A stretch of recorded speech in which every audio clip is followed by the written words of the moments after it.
That's enough of that. Welcome, viewers. My name is Sydney Winston. I had a really good day today. I met a very lovely person, intelligent, sane, rational, beautiful, who has a name actually, and the name is actually, I forgot to put it up. The name is the African Humanist, is her name.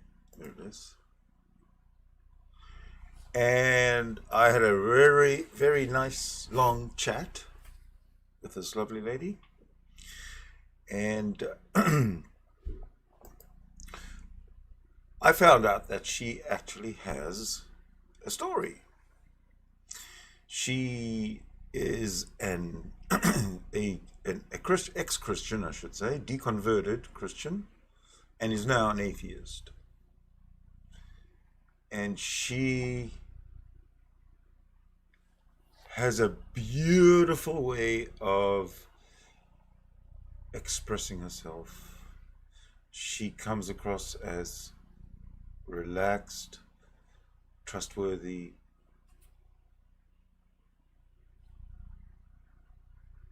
secure,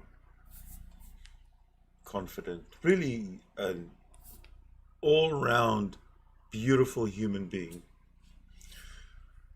I listened to her story, or listened to the video I'm about to play, which is about 30 minutes long or so, and I was just enthralled. I would gladly listen and watch it again, and we were going to.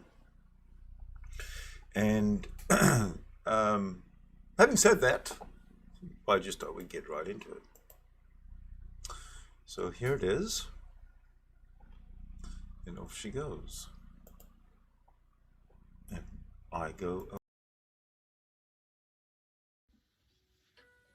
Hello and welcome back. I am the African Humanist. I've come to you today with a video, and I've come to talk about the reasons for my deconversion from Christianity. Yes, you heard me right. I have deconverted from Christianity. And here are the reasons why. Number one, I grew up in a Christian home. I grew up going to church. I grew up believing that the Christian God was God. It was everything.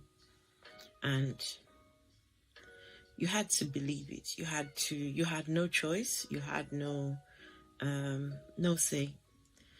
If you didn't believe in God, Jesus Christ, you're going to hell. So, battled with being a Christian so many years, going in and out, being a Christian, and then you backslide and do your own thing, then come back, And yeah, that was the case until I, just before my 40th birthday, I watched something on Netflix called The God Story on Netflix. And I couldn't watch it till the end. And the reason why, I was just baffled at how many other gods are there. And these people believe that their God is real. And here I was, in my own world, thinking that it was just, I only knew the Christian God and the Muslim God. So it was either that or the in-between was just no belief at all. That's all I really knew. Never really, I knew there were other religions out there, but I never really went out to find out what's out there. And so I decided, it got so uncomfortable watching the God story, because I could see that these people believed their God so strongly the way I did mine. And so I couldn't watch it till the end. I went away thinking, no. I mustn't finish watching this, because it's my God. My God, I know him. I mustn't watch this, and I'm done. I couldn't watch it till the end. But then I came away with questions more, just thinking, why do these people believe their God same way I believed mine? There had to be something. There had to be. So anyway, I left the God story for a while. And then, there was just something in there that just wanted to know. So I went online, started reading books, started just, asking questions. At the time, I was in a Church of England, and I'd done the first year of Living Faith, done the second year of Pathways to Ministry, and I think I'd found my path. My path was to be a priest or pastor, or, I'd found my path. You could either branch out into being a lay minister or a priest, and I think I found my path. I think I knew what I wanted to do. I think I wanted to become a priest. So I'd done 2 years, but then these questions wouldn't go away. These questions just wouldn't go away. And so here are my reasons why I finally deconverted. Number one, I don't believe in punishing innocent people for other people's sins. So the story of Adam and Eve became a problem, because this was a sin what was committed how many thousands of years ago? That's if it existed, if it happened. Thousands of years ago. And here I am, my existence, nothing to do with those two. And somehow I'm being punished. Me and the rest of the world are being punished for something we didn't do. I watched a movie once. It was a Nigerian movie. And this man, someone was owing him money. And he looked for this person, couldn't find the person. So what he decided to do, went to the police officers and said, I need to go and find this man who's owing me money, but I can't seem to find him. Do you think you can come with me so we can go to his house and go and look for him? The police went there with this man, and when they got there, they didn't find the man, but his mother was there. And his wife was there. And the police took his wife away and his mother away. And I sat there thinking, how on earth can the police do that? These were not the people who borrowed the money. They probably don't even know anything about it, but yet they're being arrested for something they don't even know about. And I felt that was wrong. And so here I am. I'm being punished for a sin I knew nothing about. For a sin that, just had nothing to do with me. So that's one. Number two, as I started to do the training, the Living Faith and the Pathways to Ministry, the more lessons we learned, the more questions I had. Why do we have so many denominations of one religion? I went to Church of England. There was the Catholic Church. There's the Presbyterian. there's the Baptists, there's the Pentecostals. Now, in the Pentecostals, there are thousands and thousands and thousands of denominations. Some denominations actually think that another denomination is going to hell. Same religion.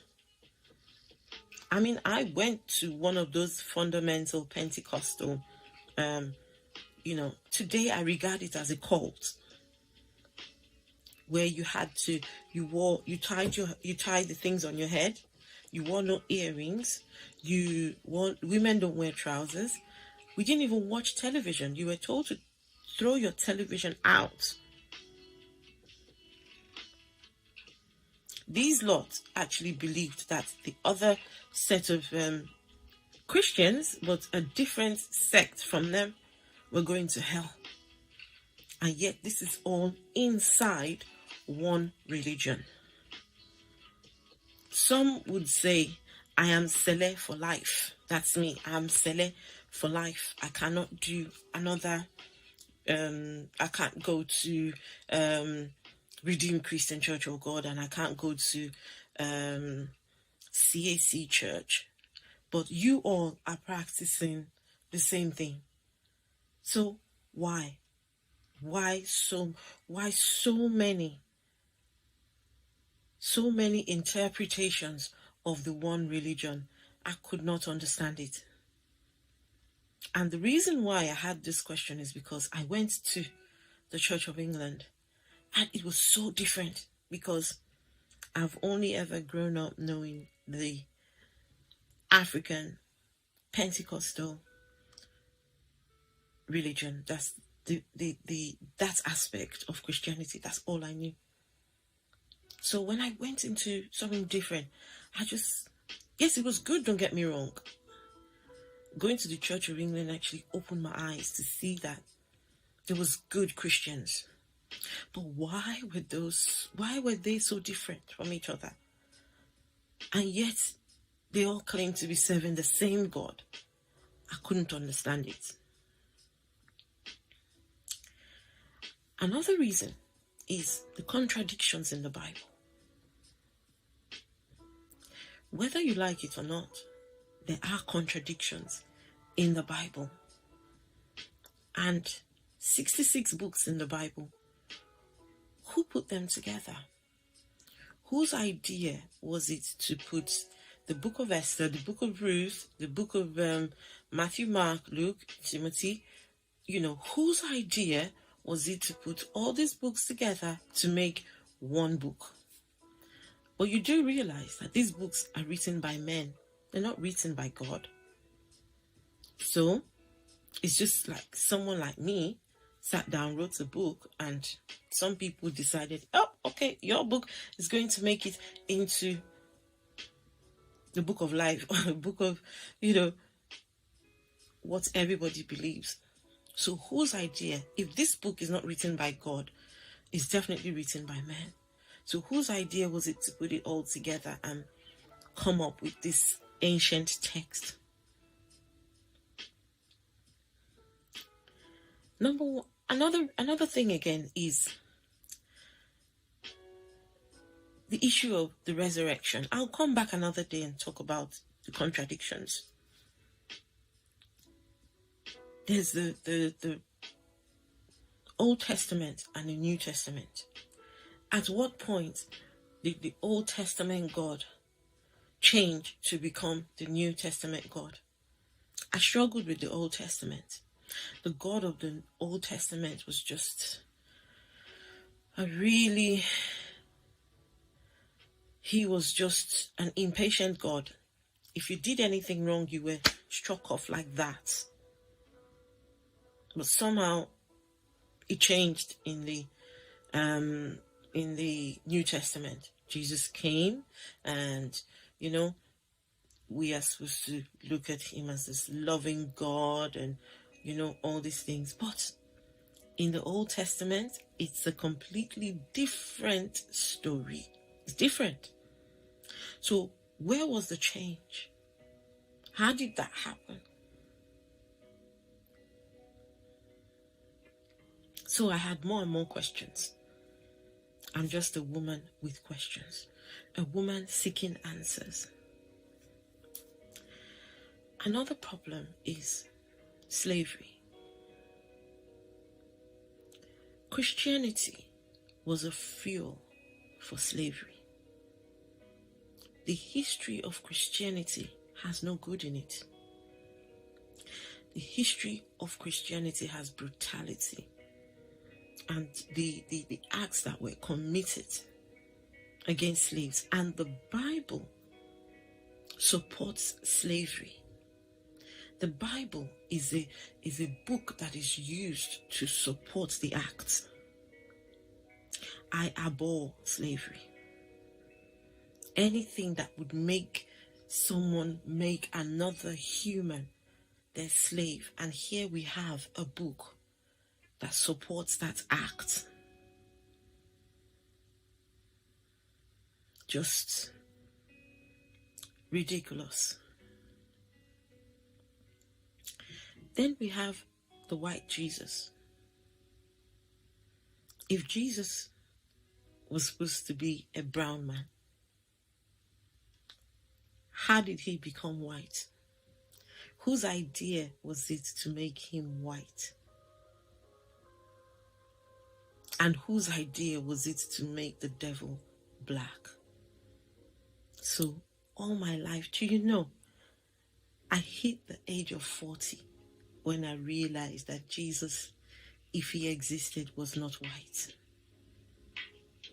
That is still a shock. And if you come to me telling me, oh, but his color doesn't matter. Okay. But if they could lie about his ethnicity, what else are they lying about? What else have they covered up? So, I have questions. And a lot of people are comfortable just believing what they believe. Okay, my mother believed it, my great-grandma believed it, that person believed it. But I am somebody who, I challenge my beliefs, challenge things. I don't just take things because it's fed to me. I need to ask, am I believing because I want to believe? Or am I believing because I am told to believe?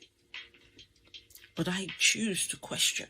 I want to arrive at my own, at the truth, not my own truth, because my truth can be distorted. But I want to arrive at the truth and make my judgment based on the truth. Okay? So yes.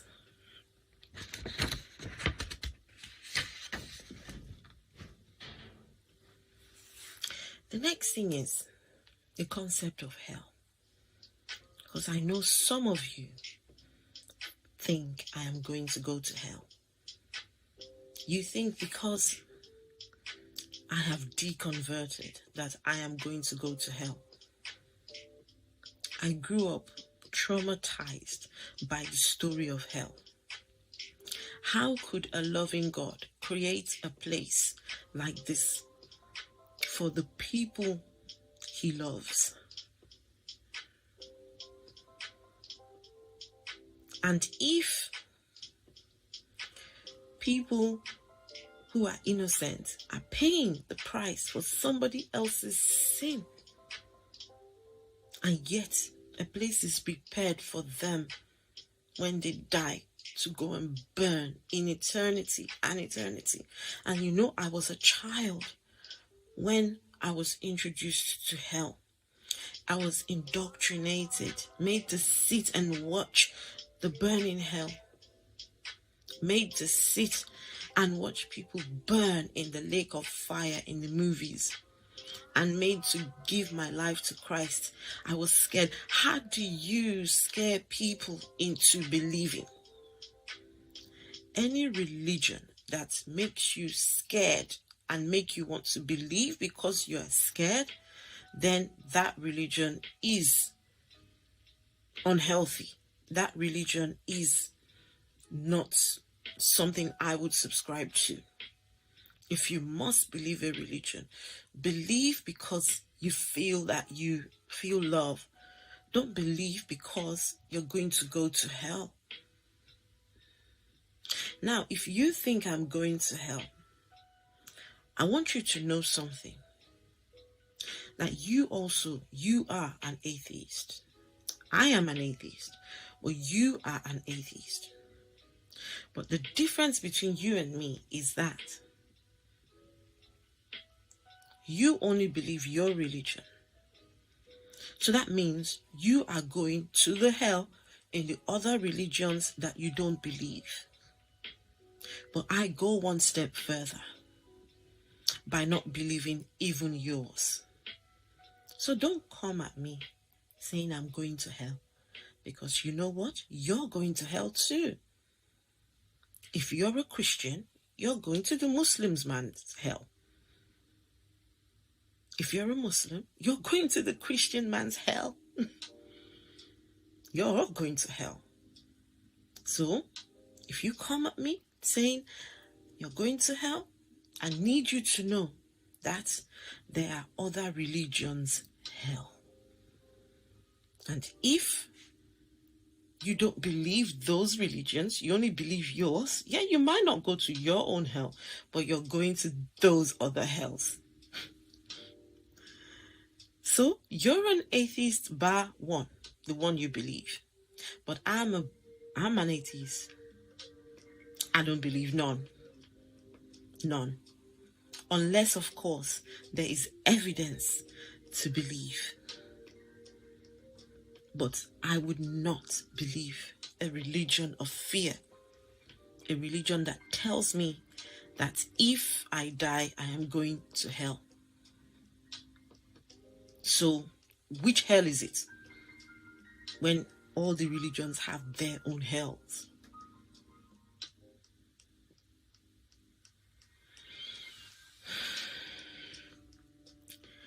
Another big thing is the stories in the Bible. I'll come back again another day, but today I will talk about the story of Noah. My issue is not the ark. My issue is not with Noah. My issue is not with his children, the animals, whether some traveled from the North Pole to get to the ark, or they came 2 by 2, 1 by 1, whatever. My problem is the people who didn't make it into the ark. If you read the story of the ark, the reason why those people were wiped out the surface of this earth was because God regretted making them. Among those people who died were children. Among the people who died, pregnant women. Among the people who died were vulnerable, disabled, elderly. But no, God created them. Decided, you know what? I regret making this lot. You know what? Some of you, 1, 2, 3, 4, 5, 6, 7, 8, you escape. While the rest of you, children. Any God that thinks it is good to kill children is not one I want to identify with. And the Old Testament is full of stories of genocide, mutilation, slavery.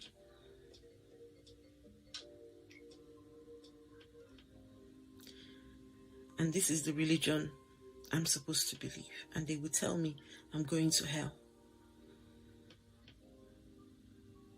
I choose to not have my moral standing from a religion that tells me it is okay to keep slaves. It is okay to have slaves as property. No. Read your Bible, it's in there. The Bible supports slavery. And that's how our ancestors were taken from Africa and taken as slaves. They used religion to back up their monstrous ideas. And I stand today in opposition to any religion that does that. Anybody who takes you as a slave and gives you their religion, do you think they love you? You can't, on the one hand, take me as a slave and tell me you love me at the same time. No.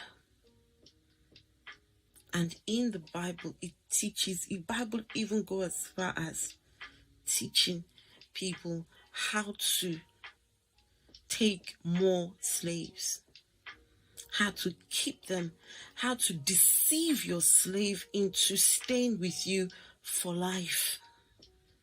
And even in the Bible, it says if you have a slave and the slave, you give your slave a wife to marry, automatically they become your property.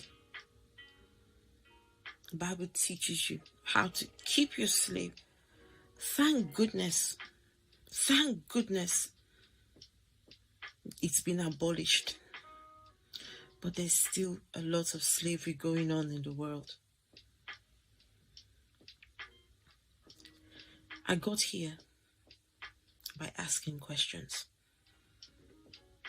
I got here by challenging my beliefs. I got here by saying, no, I need to find out for myself what this is all about. Some of you don't know the history of your religion. Some of you don't know how your religion was spread. How did a man from the Middle East die for somebody in Nigeria he doesn't know? How did a man from the Middle East die for somebody who is in Australia? Now, I'm going to leave you with this little analogy. Did Jesus Christ really have to die for sins to be pardoned? Did any blood had to be shed in order for sins to be pardoned? God could easily have done this, a flick of the finger, and your sins are pardoned. But no, had to send himself in the form of flesh to come down to earth, to be killed, to make himself happy. So basically, the Jesus story was God coming down in the form of human God, killed himself to make himself happy. How is that morally comprehensible? How is that? How does it help anything? Sending Jesus Christ to come and die for you and me. Did he have to die? Did anybody have to die for us to be absolved of sin that we didn't commit? Of a sin that thousands of years some people committed? And if Jesus Christ paid the price, I didn't see, nothing really changed, because you still have to, you know what, I just, thinking about it, Jesus Christ came in the form of God through the Virgin Mary to be sacrificed, so God could be happy. God killed himself to make himself happy. Like he killed the people in the Great Flood because they didn't behave. He regretted making them. It's just, there are lots of things in the Bible that don't make sense. And for that reason, I am an atheist.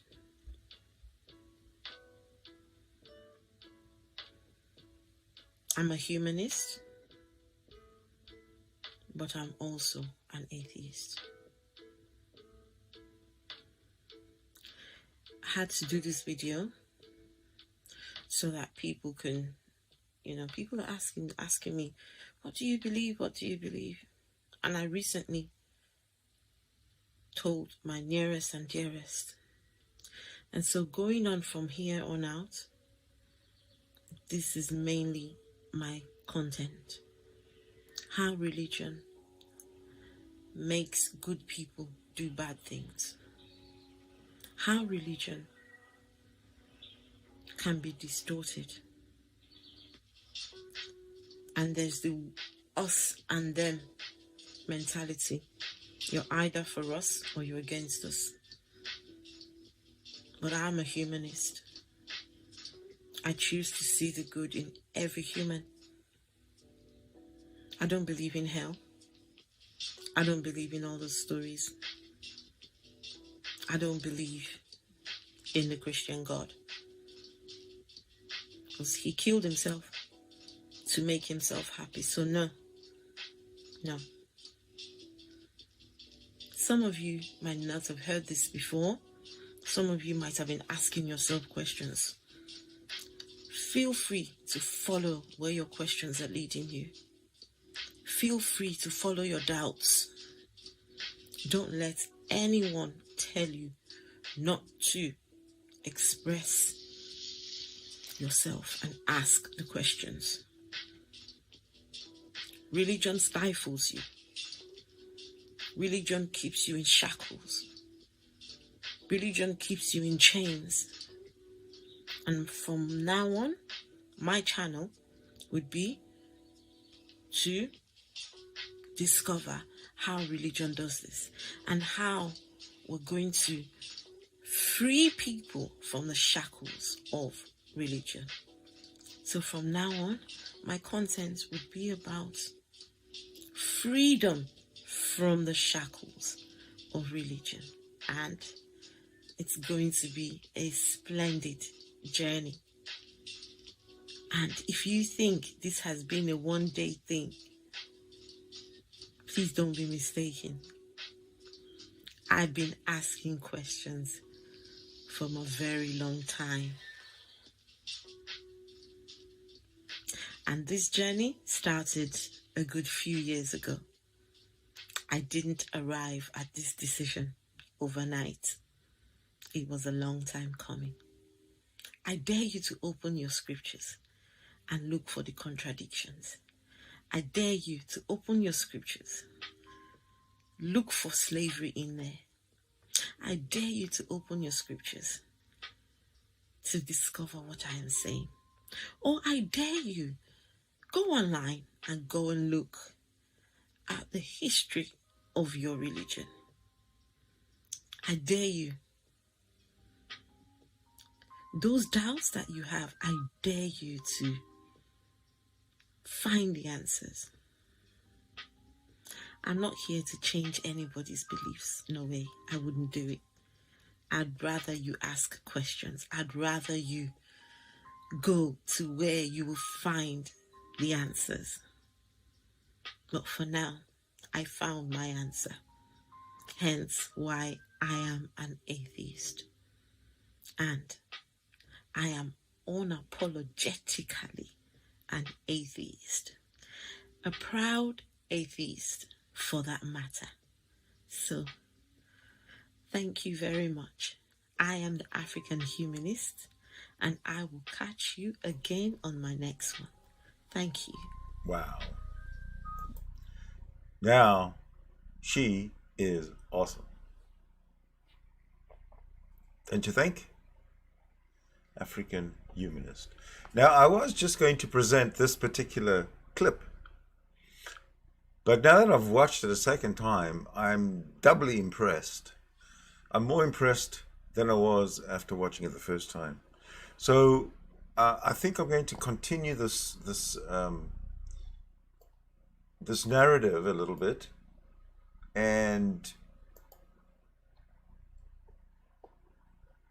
bring in one topic that the African Humanist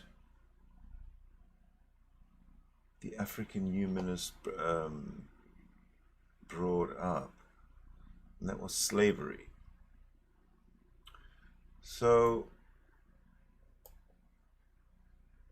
I just want to continue this a little bit in a different vein, just a little bit of a different vein. So what you heard up to now was erudite, lucid, rational, calming, intelligent, highly intelligent, and positive, and reassuring. Just everything was spot on by the African Humanist. And I do implore you, I will at the end of the broadcast put the link to her YouTube channel down there, but the African Humanist, it's easy to find. Please subscribe, watch, like her stuff. She's excellent. I wish I was half as good as her. And I hope to have her on as part of a meet or a chat, so we can see if we have any common ground to proceed. But I'm a big fan, huge fan. Right, now, what I'm going to do now is switch over to the slavery issue, okay? The first thing is to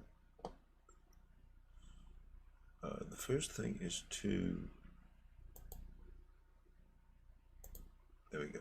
All right, so the first thing I'm going to do is play it's a 90-second video by somebody who calls himself Mississippi Wildlife, and he's responding to G-Man about his view, about G-Man's view on slavery. Now, just in case you don't know, G-Man is a very, very strong Christian, and he supports anything the Bible says. If the Bible says slavery is good, then he supports slavery. If the Bible says slavery is okay, he supports slavery. The Bible does say slavery is good and okay, so G-Man supports slavery. And here is something that Mississippi Wildlife is about to comment on. I'll just cut in. And here we go. Hello, you crazy people. How the hell are you? First of all, G-Man, I have no hate in my mind for you whatsoever. I don't hate you as a human being, but somebody has to point out that you're being illogical. You're not using logic and reason. And here's the first clip. I forgive everyone for what they did in the transatlantic slave trade. And first of all of those people have long since been dead. For a very long time, forgiving dead people is silly. It makes no sense. Here's your second clip. I believe that God caused a lot of good to come out of it. So stop complaining about the slave trade and start thanking the people that did it, because you're better off now. You make no sense. You say you forgive them. Hell, you should be thanking them. Your logic and reason is out the window. Third clip. There's a more to this subject than you guys are saying, well, your God condoned slavery in the Bible. Your ancestors did. Your ancestors probably enslaved some people. Do you know how many white people that fought and died to end slavery while you're complaining about, well, white people enslaved us? Yeah, that happened a long time ago, but a lot of white people went to the grave so you can have freedom of speech. And in my opinion, to be a complete idiot.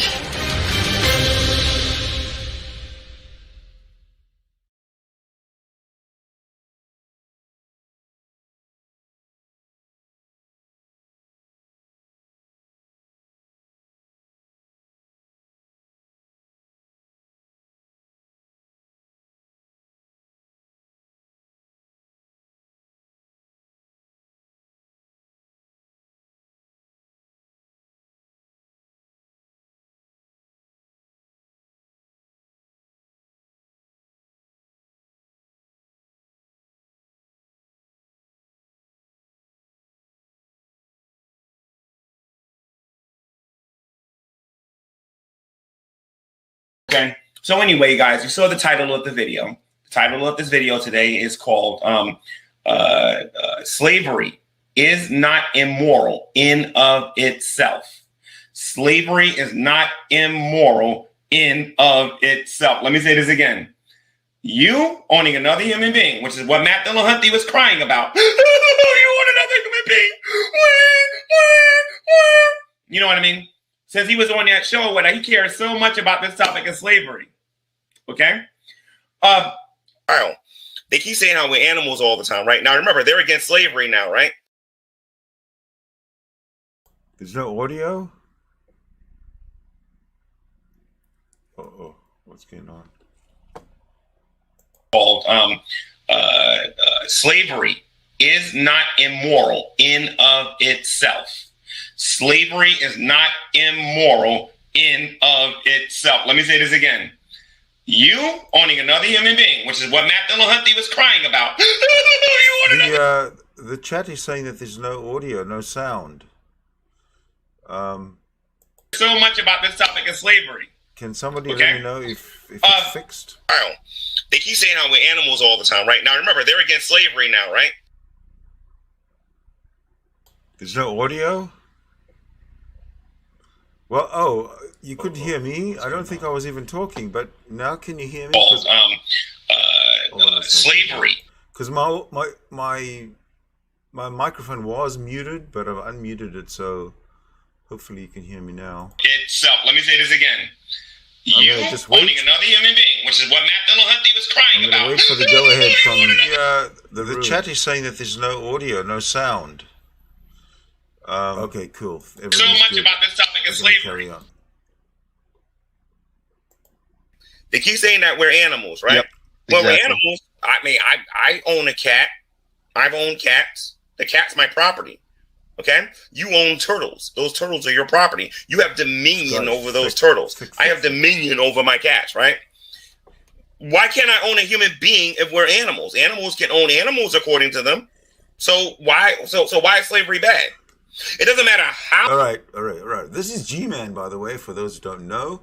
This is G-Man, the Christian, defending slavery because he's a Christian, and it says slavery in the Bible is a good thing, and it's justified, and it's moral, and there's nothing wrong with it. And he says he's going to make the same point over and over again. In and of itself, slavery is not immoral. I don't know exactly what that means, but he goes back to this all the time. It makes no sense. In and of itself. So, just for the record, G-Man is an absolute 100% baked in the oven idiot. Just for the record. How you look at it. In of itself, there's nothing wrong with a human being owning another human being. The problem that most of us got, if we're being honest and we're talking about this, is how people are being treated when they're being owned. And why I would say owning another person is wrong, right? But owning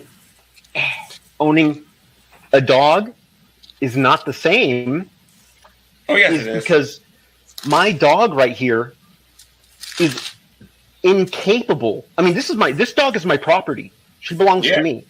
Mm-hmm. But she is incapable of being my slave because she's a dog. But when I own a human, the reason I would say it's wrong is not because they are my property. It's wrong because they're my slave. You know, secure. that's why it's wrong. You're my slave. Jill, you I know, would, legal.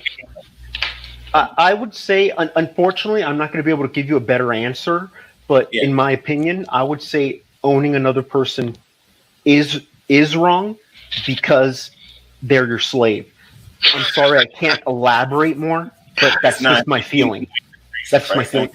But when we get to the good slavery, bad slavery, I do have a question. Yeah, Lubis. You're entitled to your opinion, Lubis. I ain't got an issue with that because I said this is going to be more of a conversation. But the bottom line is, if you're going to have an intelligent conversation with somebody, you got to give them a reason on why owning a human being. I mean, unless you're just going to say it's your opinion. If you're just going to say it's your opinion, there ain't nothing to talk about then. I mean, you're entitled to your opinion. But if you want it to be factually true, like Matt Dillahunty likes to try to put it on everybody, you have to be able to give a sound, rational, logical reason on why it's wrong. And if you can't do that, then, you know, I mean, a lot of people aren't going to take you seriously on that because there's a lot of people, and I mean a lot of people who are not even Christians that agree with me on this. Well, my reason for why it's wrong is because it makes the person a slave, not an employee, not an apprentice. What's wrong with it makes them a slave. That would be my reason. What's wrong with being a slave? What's wrong with being a slave? You're a slave. You see, what's wrong with being a slave? That's like the dumbest question you can probably come up with. What's wrong with being a slave? This is G-Man. That's what's wrong with it. What's wrong with being a slave? That you're a slave. Define what you mean by that. What's wrong with being a slave? Define it. Okay, tell me how Matt Dillahunty was right. Tell me how I was wrong. Oops, sorry. When Matt was talking about how beating the crap out of your slaves, and you're saying like it's okay, and he's saying like no, it's wrong, you know, because it is wrong. Yeah, I mean, having slaves in general, like you say, slaves in and of itself is okay. No, it's not. Having slaves is wrong. Period. I mean, come on, G-Man. That entire video. Okay, keep going. Lucas, explain to me what's right about this, Lucas, and who's encouraging this, Lucas? Because it ain't Christians. Who's encouraging this, Lucas? Look at the bottom of that screenshot. Look at, you see me. You see me, and I say, oh, no. Oh, no. To that G-Slave syllabus, I put, no. Lubis, does that's that great, sound? That's great, Lubis. I'm who's condoning encouraging this, Lubis? What was that? Who's encouraging this? This is how I know you don't listen. Who's encouraging this? I don't know. That's one person. This is showing up in every video that I talk about the slave issue. Not the slave issue, the race issue. One person is doing that. Oh, no. There's quite a few people doing it. They're even doing it right now.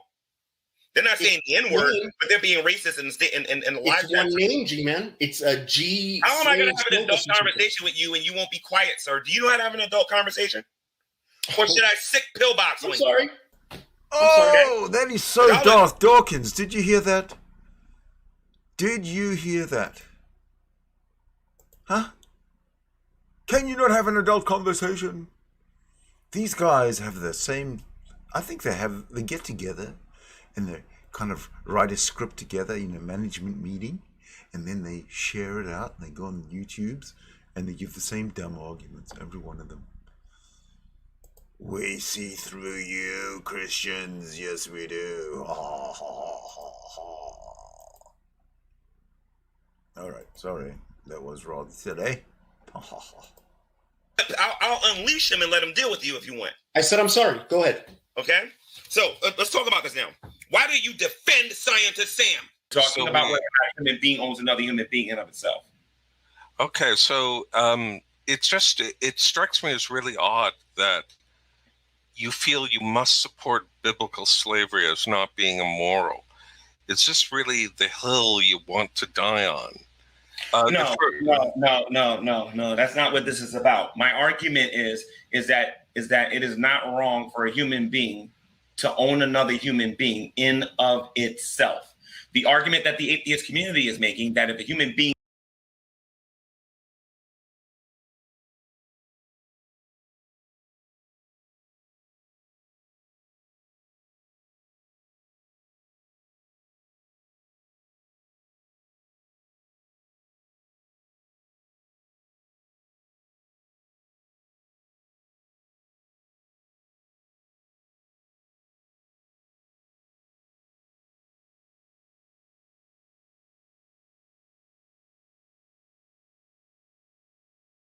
being owns another human being, that it is wrong across the board.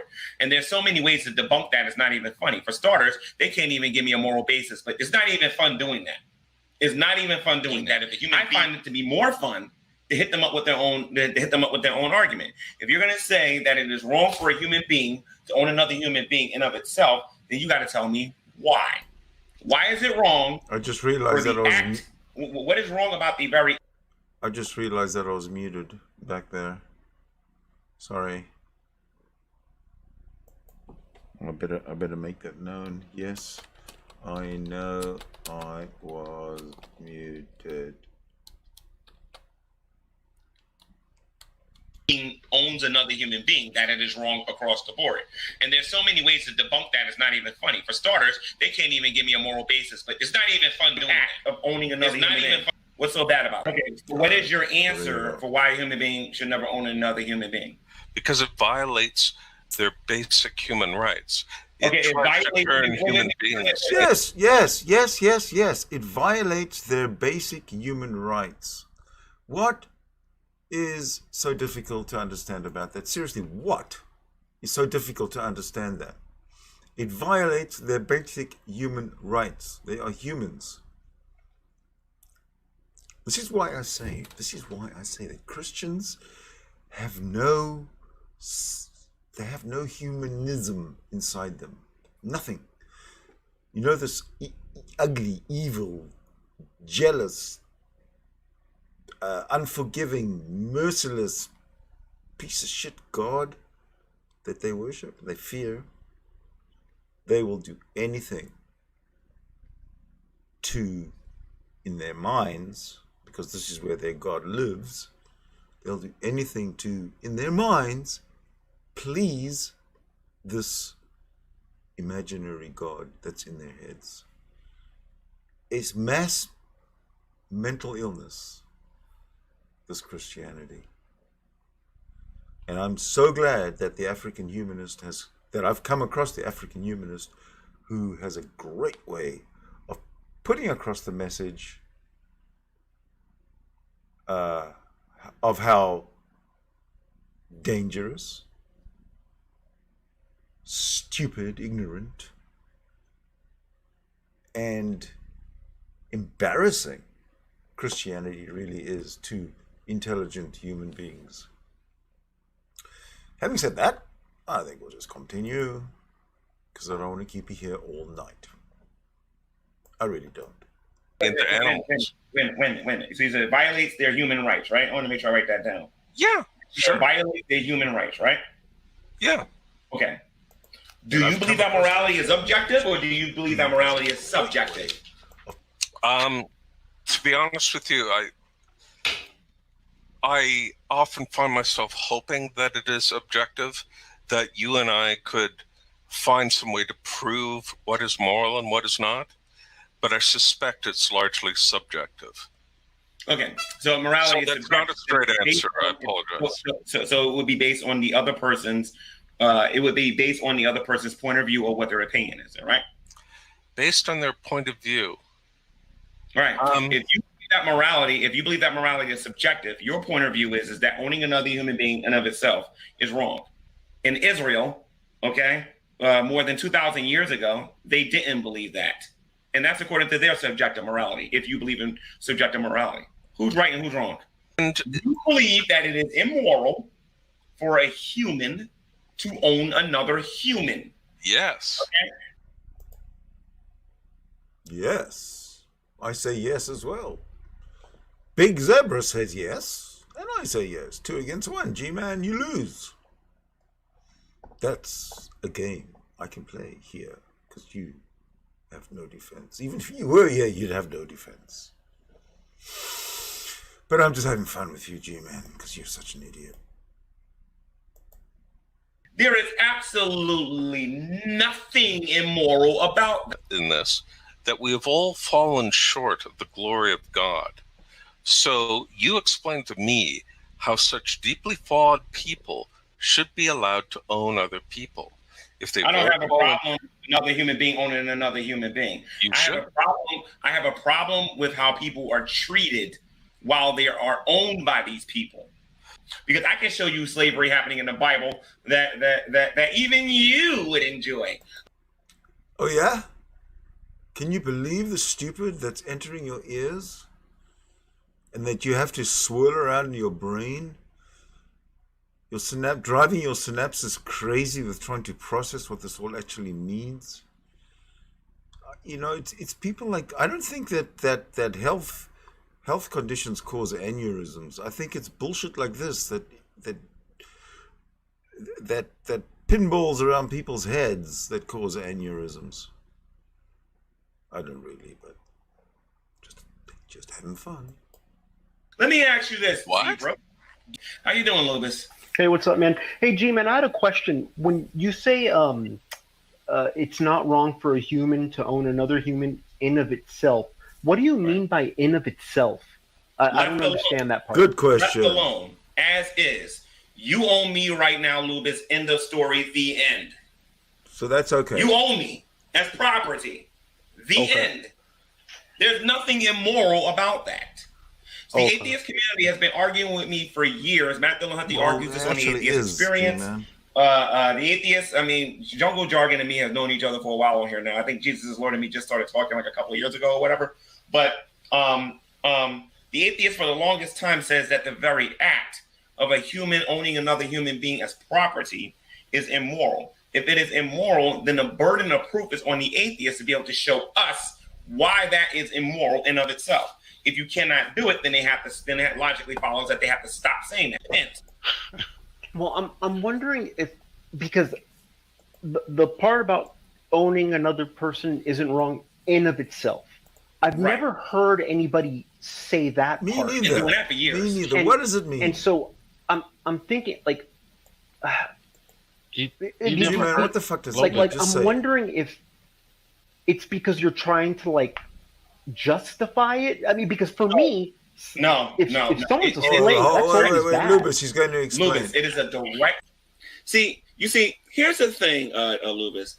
You want your cake and you want to eat it. You want to be able to say that human beings should never own another human being in of itself. But then you also want to sit there and say, in a perfect world, we should never own animals. Answer your question. In your own house, you have a dog in your house right now. Yes. What an idiot.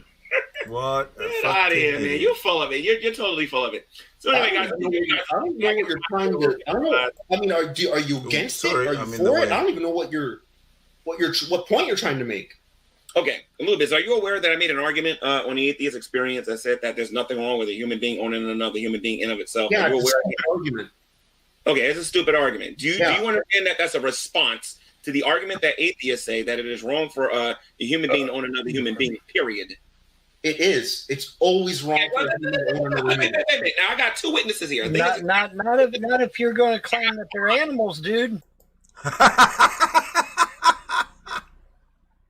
That was Vaughn.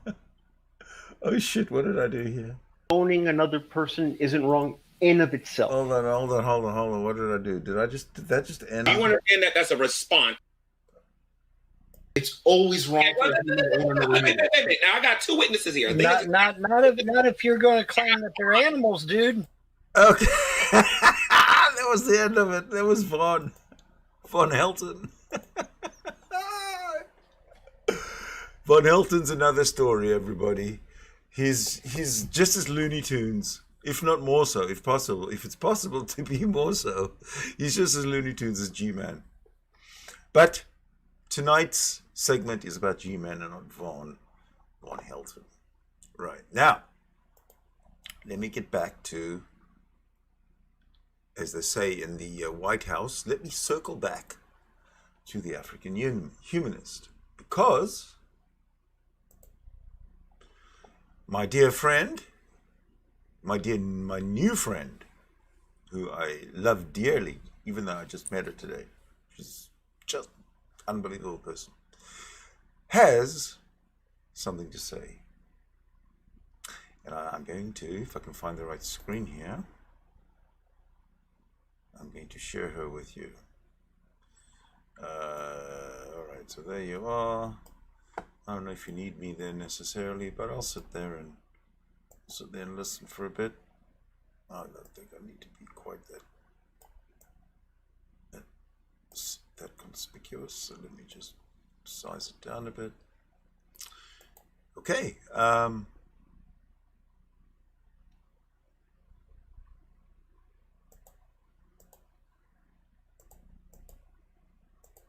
Sorry for this little delay, but I'm just setting up a little bit better. There we go. Okay, the African Humanist made a video, Slavery and the Bible. It's going to run about 30 minutes, but again, mesmerizing. Hello and welcome back again. This is the African Humanist. I've come again with a video. I want to talk about the Bible and slavery.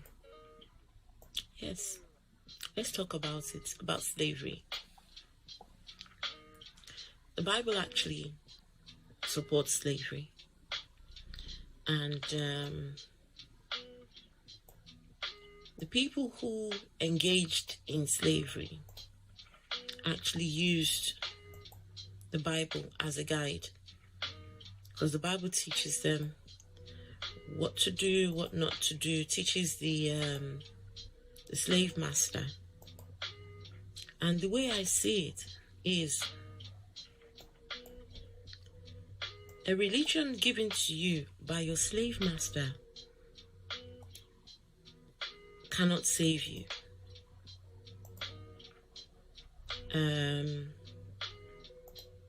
If you read the history, if you read how this was perpetrated, how these people came into Africa bearing Bibles in their hands, but at the same time taking the slaves away. They didn't stop there. They colonized lots of the land. And even some countries just not how many years ago just got their freedom from the people who brought us Christianity. I mean, these are hard topics. These are topics that some people don't want to talk about. I mean, a lady said to me she's going to unfollow me because she doesn't want to see my posts anymore. Anything I post that would challenge her faith, she wants nothing to do with it. So, which is fine. But how can you be so comfortable in a religion that started on such basis? I mean, it's enough to, some people just want to be ignorant for their lives. They just want to never question, they never want to, seek some form of truth, knowledge. Some people, I don't know. I think I used to be like that before. I would never challenge anything. I would never seek to find out the truth or whatever. It just wasn't part of my but I got to the point where I started to ask, what's this all about? What's this all about? So anyways, I'm going to be looking at the Bible. So this is not hearsay. This is not, I'm looking at the book, the very book that Christians use as the moral guide. They use as the book that they use to guide their lives. I've heard people say that the Bible is a complete book. There are no errors. There are no misinterpretations. Neither is there any inconsistency. Some people think that the Bible is full proof. Okay? So, and it's those people that I'm actually addressing, really. Because if you think the Bible is foolproof, right? Have you really ever seen this particular passage? Have you stopped to see the context and, see what were they trying to do? Because what I started doing now is I read the Bible and I don't just read and glance over. I still read the Bible. I'm an atheist, but let me tell you, I got to being an atheist because I read the Bible. I read it. See, the things that you don't look at when you read the Bible, I look. The context, the era, the period. What were they trying to say? Who is saying what? Who's doing what? Who was in there? Who was, These are the things that I started to look at. I'm going to start reading from Exodus 21. And I've chosen to read from the NIV version, so the New International Version. So follow me. Let's do Bible study, okay? So these are the laws you are to set before them. So this is Exodus 21 verse 1. Verse 2 says, if you buy a Hebrew slave, he is to serve you for 6 years, but in the 7th year, he shall go free without paying anything. So this is to the slave master. If he buys a Hebrew slave, it says, if you buy a Hebrew slave, can you imagine buying another human as a slave? And that slave is to serve you for 6 years. You do realize there's a different treatment for a Hebrew slave and a slave who is not Hebrew. The one who is not a Hebrew slave, he gets worse treatment than a Hebrew slave. So, if you were not a Hebrew, in fact, your case was worse. So let's carry on, because 6 years you have to keep this Hebrew slave, and after then you have to let him go. And he shall go free without paying anything. Can you imagine? I think, okay, what it was, this is the indentured servitude. I hope I'm saying that name right. Indentured servitude, where if I owe somebody, I can then give my time, my services, they can use me for 6 years and my debt is paid. Okay? And after the 6 years, I don't have to pay anything. Okay? So that's what this is about. If he comes alone, he is to go free alone. Okay? But if he has a wife, when he comes, she is to go with him. So can you imagine? Just think about this day and age that we're in. I want to go and pay my debt, but I haven't got money, so I can go and be sold into slavery, and I take the wife. Say I'm a man, I take the wife along, and she's serving as well as myself. If his master gives him a wife and she bears him sons or daughters, the woman and her children shall belong to her master, and the man shall go free. I'll read that again.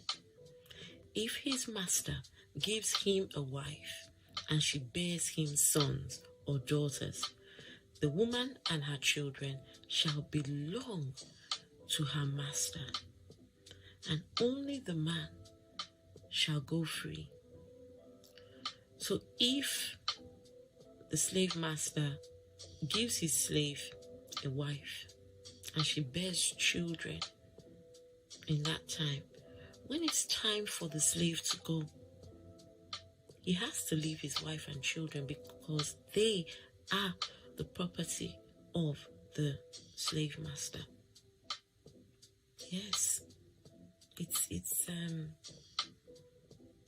But if the slave declares, I love my master and my wife and children and don't want to go free, then his master must take him before the judge. He shall take him to the door or the doorpost and pierce his ear with an awl, A-W-L, owl.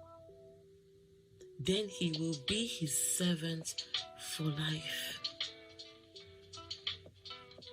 So if the servant says, I love my master and my wife and children, so already he's free, but the wife and children, they are the property of the master for life. So if he says, I can't go without, these are my family, I can't go without them, he can go to, so these are the conditions for getting his wife and children. He has to go to the master. Tell his master, look, I'm not going anywhere without my kids. Then the slave master will take him to the judge and says he will take him to the door or the doorpost and pierce his ear with an awl. Then he will be his servant for life. That means that what they pierced in his ear is a sign that that man is the property of another man for the rest of his life. Also, his wife, his children. It's a continuous circle, just cycle. Continuous. Can't be free. And the Bible is giving the conditions to allow this happen.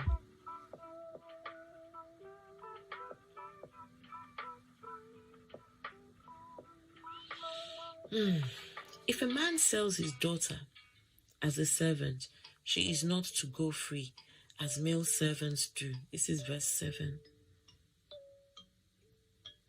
If she does not please the master who has selected him for herself, who has selected her for himself, he must let her be redeemed. He has no right to sell her to foreigners because he has broken faith with her. Let me read that again, because the women slaves are treated even different. Hey, whoa.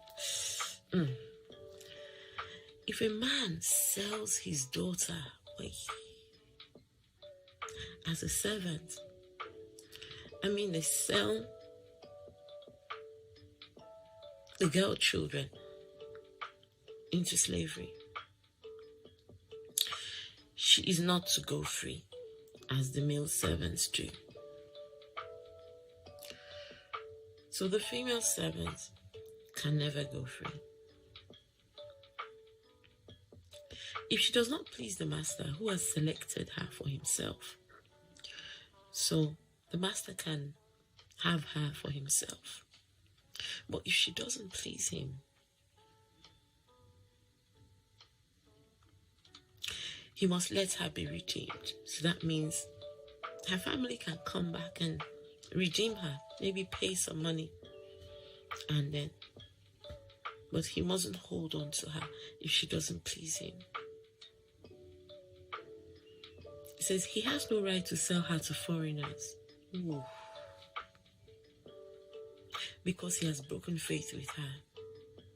Now, these are just laws. The human nature makes us, we break laws, we break rules.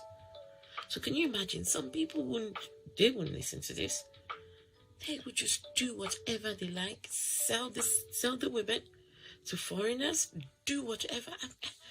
I just...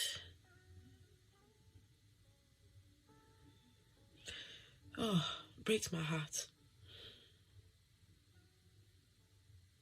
Now, verse 9, if he selects her for his son, he must grant her the rights of a daughter.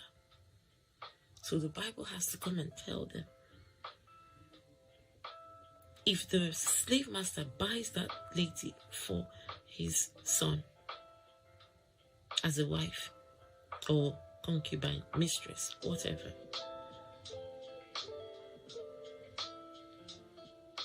he must grant her the rights of a daughter. If he marries another woman, because then they could marry as many, they just used to marry willy-nilly. If he marries another woman, he must not deprive the first one of her food, clothing, and marital rights. So he must not deny her of food, clothing, and sex. If he doesn't provide her with these things, she's to go free without any payment. How nice. Verse 12. Anyone who strikes a person with a fatal blow is to be put to death.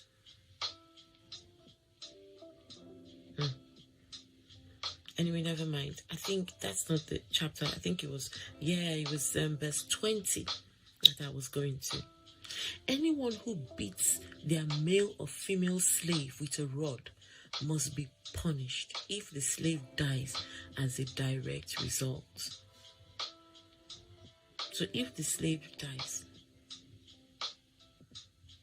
the slave master is to be punished. It didn't say they should be killed. No, it didn't say they need to die. No, they just need to be punished. But if the slave recovers after a day or two, since they are not to be punished, since the slave is their property. Let me read that again. They are not to be punished if the slave recovers after a day or two, since the slave is their property. So if the slave master beats the slave so hard, and that slave recovers after a day or two, the slave master is not to be punished, because the slave is his property. Ooh.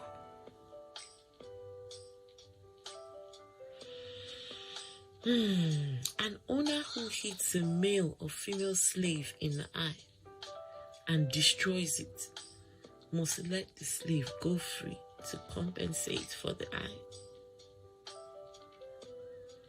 How cruel. That's what they get. The slave master gets to go free after damaging the eye of the slave. That's it. Just you damage the eye, just let them go. It's cruel.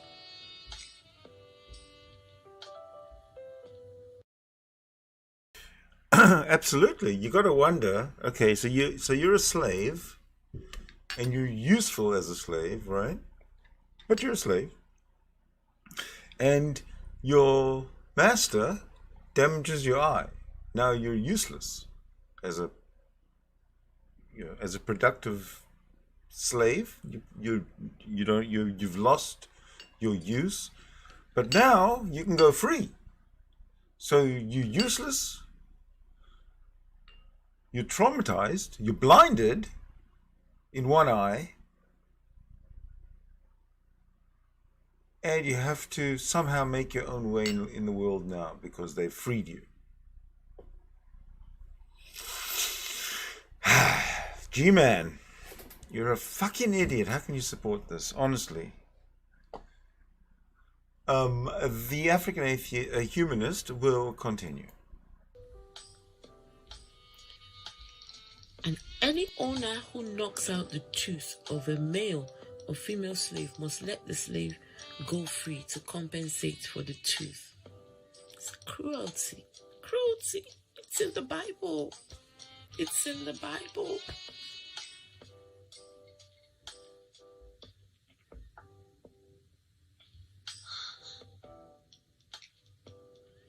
I mean,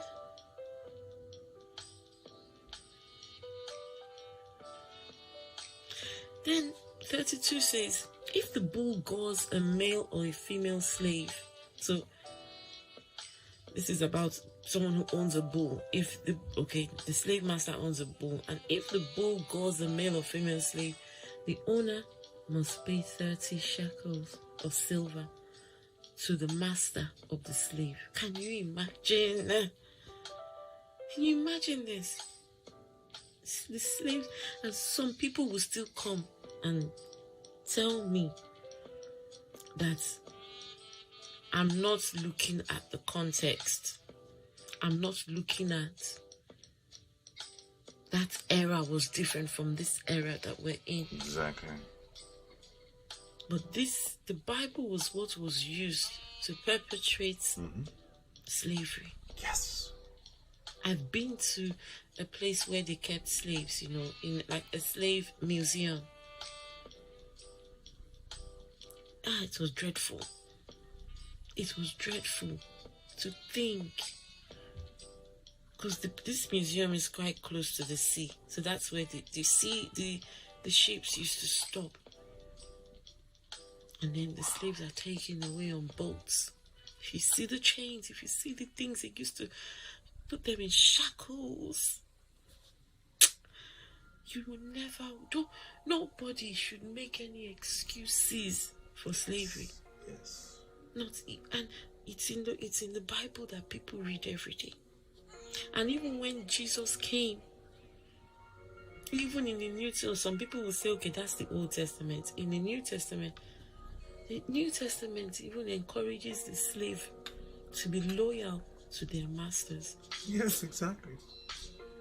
So if the bull goes the male or female slave, the owner must pay 30 shekels of silver to the master of the slave, and the bull is to be stoned to death. It's inhumane. Human. Where's your human feelings? Exactly. Where? Christians, where? So there's an article I came across that talks about slavery. I will put it in the description. Please go and have a read. It says, except for murder, slavery has got to be one of the most immoral things a person can do. Yet slavery is rampant throughout the Bible in both the Old and the New Testaments. The Bible clearly approves of slavery in many passages, and it goes as far as to tell how to obtain slaves, how you can beat them, and when you can have sex with the female slaves. Many Jews and Christians will try to ignore the moral problems of slavery by saying that these slaves were actually servants or indentured servants. Many translations of the Bible use the word servant, bond servant, or manservant instead of slave. To make the Bible seem less moral than it is. Less immoral, sorry, I meant to say. While many slaves have worked as household servants, that doesn't mean they were not slaves who were bought, sold, and treated worse than livestock. Exactly. Our fellow humans were treated less than livestock.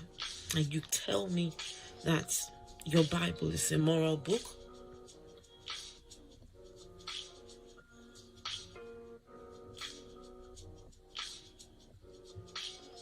So, the Bible teaches you how you can keep your slave permanently by keeping his wife and children hostage until he says he wants to become a permanent slave.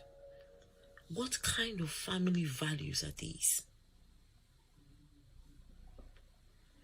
The Bible also describes the sickening practice of sex slavery. How can anyone think it is moral to sell your own daughter as a sex slave? Yes, it's in the Bible. So these are the family values? Really? A man can buy as many sex slaves as he wants as long as he feeds them, clothes them, and he has sex with them. Yeah, it's in the Bible. What does the Bible say about beating slaves? It says you can beat both male and female slaves with a rod so hard that as long as they don't die right away, you are cleared of any wrongdoing. You would think that Jesus and the New Testament will have a different view of slavery. But slavery is still approved of in the New Testament, as the following passages show. Ephesians 6:5 says, "Slave, obey your earthly masters with deep respect and fear. Serve them sincerely as you would serve Christ." In the New Testament, nowhere did Jesus say, "I abhor slavery. I've come to stop the act of slavery." Rather, in the New Testament says, respect your slave. Be loyal to your slave like you would to your master, not even funny. Christ.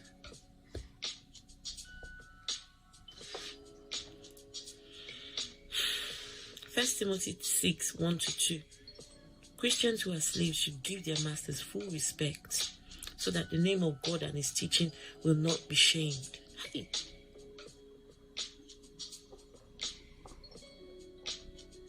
Bible teaches you to give your master full respect so that the name of God and his teaching will not be shamed. Some of you have never looked at it like this in your Bible. I'm here to teach you. Yes. I don't know it all. I'm still learning. But if you want to come with me on this ride, come with me. I've deconverted, and these are some of the reasons. The Bible is teaching the Christian how to respect, that the Christian slave, how to give their master full respect so that the name of God and his teaching will not be shamed. If your master is a Christian, there is no excuse for being disrespectful. Really? So if they are another religion, you can be disrespectful to them. But if your master is a Christian, there's no excuse for being disrespectful. You should work all the harder because you are helping another believer by your efforts. That's a cruelty. Yeah, I'm not kidding. Teach this truth, Timothy, and encourage everyone to obey them. 1 Timothy 6:1-2. In the following passage says that Jesus clearly approves of the beating of slaves, even if they didn't know they were doing anything wrong. Luke chapter 12, verse 47-48. The servant will be severely punished, for though he knew his duty, he refused to do it. But people who are not aware that they are doing wrong will be punished only lightly. Much is required for those to whom much is given, and much more is required from those to whom much is expected. These are the words from Jesus' mouth. Yes. That's the Bible and slavery. There's no sugar coating. There's no hanky-panky. I'll put the link for this article that I was reading. I'll put it in the description. Yes. It's uncomfortable, but we need to challenge these things. Yes. These are the people who gave us this religion, Christianity, used this. Where's my Bible? Never mind. They used it to enslave our forefathers. Yep. And here we are, 2021. People coming into my inbox to come and tell me I should not give up Christianity. Think again. Right. Thank you. I'm the African Humanist. She's awesome, don't you think?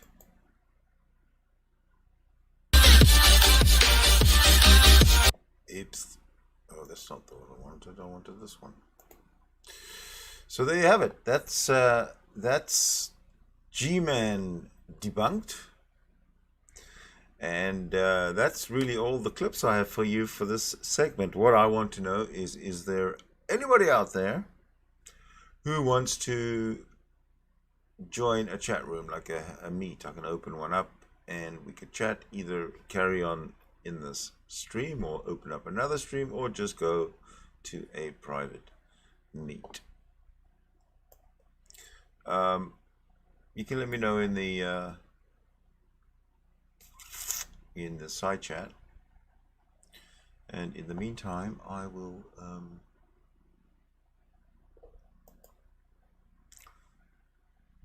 play some theme music. What do you think?